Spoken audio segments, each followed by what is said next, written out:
ប្រថ្លៃគឺអ្វីដែលអូនប្រាថ្នាតែរៀមរាមិនដែលស្នេហាអូនទេមេបងតែងវាចាផោខ្លួនឯងរួចគិតថាឲ្យតែពូពៀចិនដាពិតជាប្រណីស្នេហ៍ថ្លើមថ្លៃគឺអ្វីដែលអូនចង់បានតែក៏លៀនមិនដែលប្រទានស្នេហ៍ឡើយទងងិនស្បើយក្នុងអរ៉ាអូនតែងបោកប្រាស់ខ្លួនឯងថាពេលវេលាគង់ផ្លាស់ចិនដាស្រស់ចរណៃបងថាធ្លាប់ព្យាយាមស្នេហ៍អូនព្យាយាមកន់ឡងតែនោះល្អមិនអាចស្នេហ៍មេថាស្នេហ៍នារីដែលបងស្គាល់ប្រកប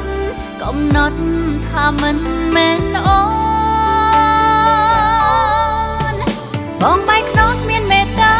បងគិតយ៉ាងណាស្នេហ៍ស្នងអ្វីអាចជួយអូនឲ្យនួនល្អត្រឡប់វិញសែនទុំនឹងពេញអរ៉ាតើអូនត្រូវធ្វើយ៉ាងណាមានតែជីវ៉ាជួយអូនបានបងដឹងថាអូនឈឺផ្សាទឹកនេត្រាហូរព្រោះថ្លៃបងប្រាពីអ្វីនៅថ្ងៃថ្លៃនេះអូនបើនួនអងត្រឡប់វិញបេះដូងទន្ទឹងរងចាំទោះយូរខែឆ្នាំចាំក៏យ៉ាង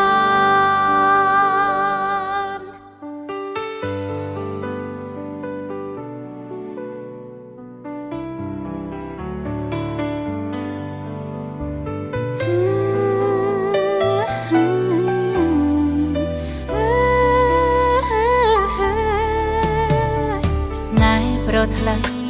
គឺអ្វីដែលអូនប្រាថ្នាតែរៀមរាមិនដែលស្នេហាអូនទេ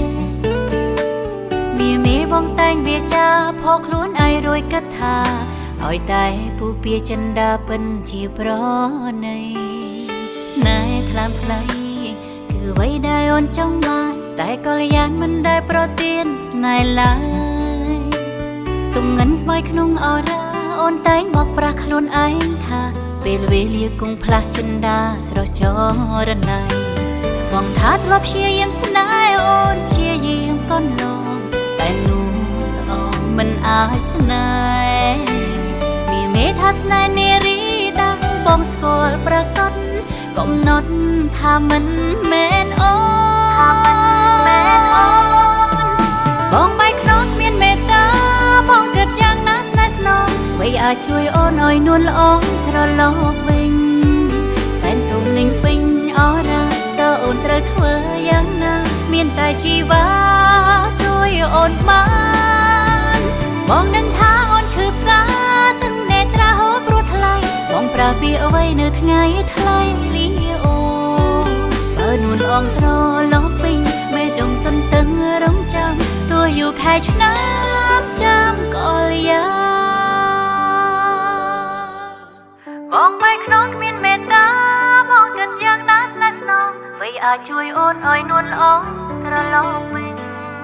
សែនទុំដេញពេញអរ៉ាតើអូនត្រូវធ្វើយ៉ាងណាមានតែជីវ៉ាជួយអូនបានបងដឹងថាអូនឈឺផ្សាទឹកនេត្រាហូរព្រោះថ្លៃបងប្រើពីអ្វីនៅថ្ងៃថ្លៃនេះអូ